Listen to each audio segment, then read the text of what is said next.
कि क़ुरबानी बड़े जानवर का करें और अल्लाह तौफीक दे के करें, लेकिन एहतराम से करें, हमारे हिंदू भाइयों का भी ख्याल रखें। हाँ, और पर्दे में करें। अल्लाह के रसूल फरमाते हैं कि इसको पर्दे में करें, अपने घरों में करें, किसी को तकलीफ़ न पहुँचाएँ, किसी को ईज़ा न पहुँचाएँ। क़ुरबानी का यही मसला है। हाँ, बदन में खून लगा के रोडों पे न घूमें, हाथ में छुरियाँ लेकर के रोडों पे न घूमें। हाँ, यही बेहतर होगा।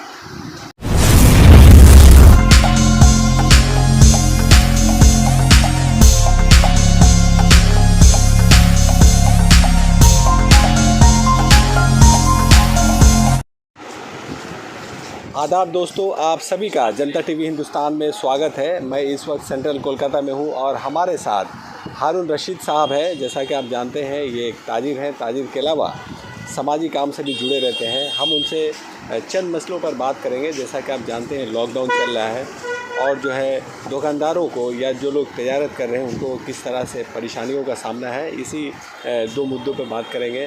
ट्रेनें बंद हैं, बसों का भी वही हाल है, किराया ज़्यादा लिया जा रहा है। तो इन तमाम मिला के और इनका जो कारोबार है, बिज़नेस है, वो किस तरह से चलता है, इस पर भी बात करेंगे। और चूँकि कुर्बानी सामने है तो इस सिलसिले से भी उनसे कुछ सवाल पूछे जाएंगे कि कुर्बानी में कैसा उनका चल रहा है। जैसे ईद, इससे पहले ईद गई है, लेकिन आप जैसा कि जानते हैं कि तजारत उस तरह से नहीं हो पाई है। अब कुर्बानी का मसला है। हारून रशीद साहब, ये बताइए कि आप जो ये आपकी जो तजारत है वो किस तरह से, किस नौइयत की है और किस तरह से चल रही है? अस्सलाम वालेकुम वरहमतुल्लाहि वबरकातुहू। बात यह है सर कि 2 साल से जो लॉकडाउन का मसला है, कारोबारी हालात तो अच्छा नहीं है। रमज़ान शरीफ में भी 15 रमज़ान के बाद से कुछ लॉकडाउन का मसला आ गया था, जिसके वजह कर कारोबार बहुत मुश्किल से 5% भी नहीं हो पाया। उसके बाद ईद के बाद फुल लॉकडाउन हो गया। हम लोग 2 महीना बैठ गए। 2 महीने के बाद हल्का फुल्का लॉकडाउन अभी इस वक्त खुला है, लेकिन कारोबारी हालात अच्छा नहीं है, बल्कि बहुत ख़राब ही है। क्योंकि लोकल ट्रेन भी बंद है। लोकल ट्रेन से अगर मुसाफिर सफ़र करते हैं, कुछ दुकानदारों को आसानी मिलती है, उससे कुछ तजारत में आफ़ियत मिलता है, तजारत कुछ बढ़ती है, तजारत बढ़ता है। और बसें तो चल रही है, लेकिन बसों से उतना फ़ायदा हम लोगों को नहीं है। इसलिए नहीं है कि किराया इतना लिया जा रहा है कि जिससे कि आने जाने का अखराजात, जो आमदनी दुकानों से कुछ थोड़ी बहुत बिक्री होती है, उससे पूरा नहीं हो पाता, जिसके लेकर के परेशानी है। क्योंकि दुकानदार तो हर दुकानदार दुकान के सामने नहीं रहते हैं। दुकानदार कोई बांकड़ा से आते हैं, कोई पाक सर्कस से आ रहे हैं, कोई शिवपुर से आते हैं, बहुत सारी जगहों से लोग आते हैं दुकानों पे। और कस्टमर भी आते हैं, जो दुकान के मालिक है वो भी आते हैं।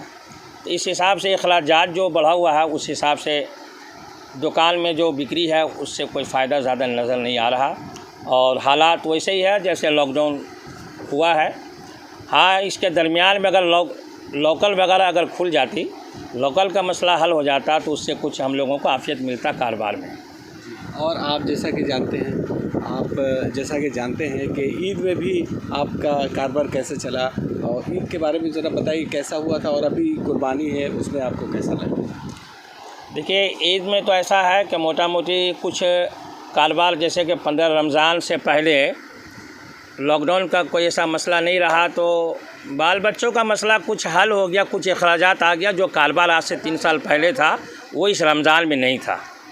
जो 3 साल पहले कारोबार था रमज़ान शरीफ में, वो इस साल नहीं था। लेकिन ये है कि कुछ रमज़ान में जो खुली रही, लॉकडाउन का मसला थोड़ा कम रहा 15 रमज़ान से पहले, तो उसमें थोड़ा बहुत 5% कारोबार हुआ है। लेकिन 15 रमज़ान के बाद फिर कारोबार थोड़ा डाउन हो गया। ईद के बाद तो मुकम्मल बंद ही हो गया।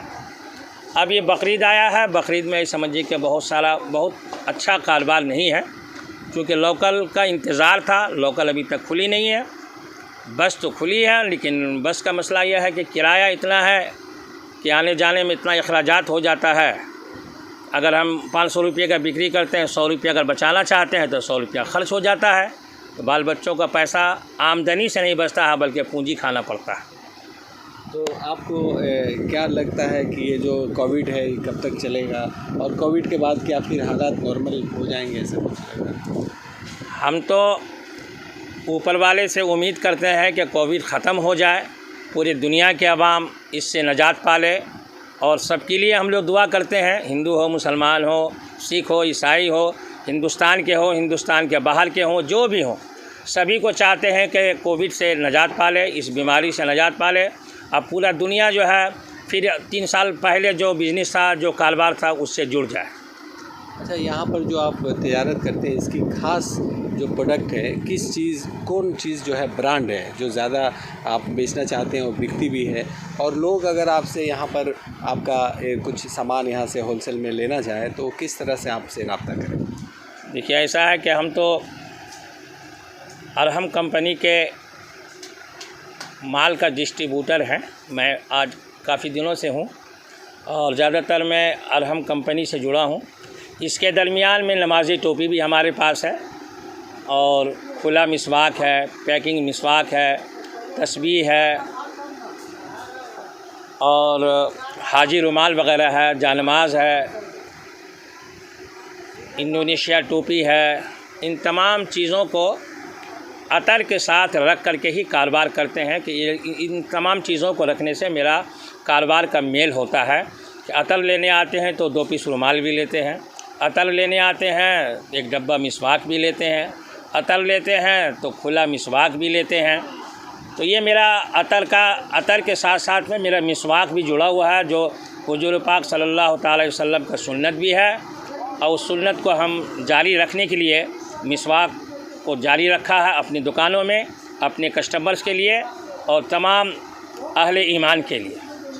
तो अगर कोई आपके साथ रब्ता करना चाहे तो कैसे रब्ता करें, कैसे मिलेगा, यहाँ आएगा, यहाँ तक कैसे? वैसे तो हमारा अगर हमसे रब्ता करना चाहेंगे तो हम कलकत्ता हालन बारी लेन 33 नंबर में मेरे छोटा सा शॉप है। बहुत बड़ा शॉप नहीं, छोटा सा शॉप है। लोग, मेरा कॉन्टेक्ट नंबर बहुत सारे लोगों के पास में है, तो वो आ जाते हैं। नंबर बोल दीजिए।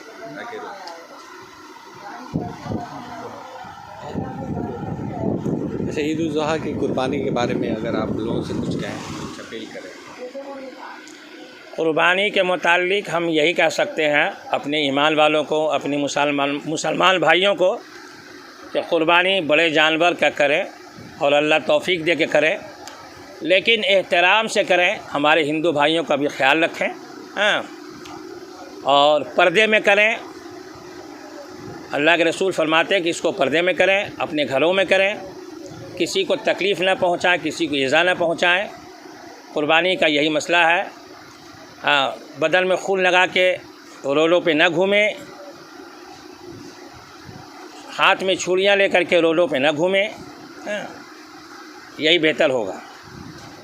मैं नमाज़ी हज़रात से मैं गुजारिश करूँगा कि नमाज़ पढ़ने का जो भी गाइडलाइंस सरकार ने बताया है, सरकार ने अपना रूल रेगुलेशन पास किया है, उसी से चले।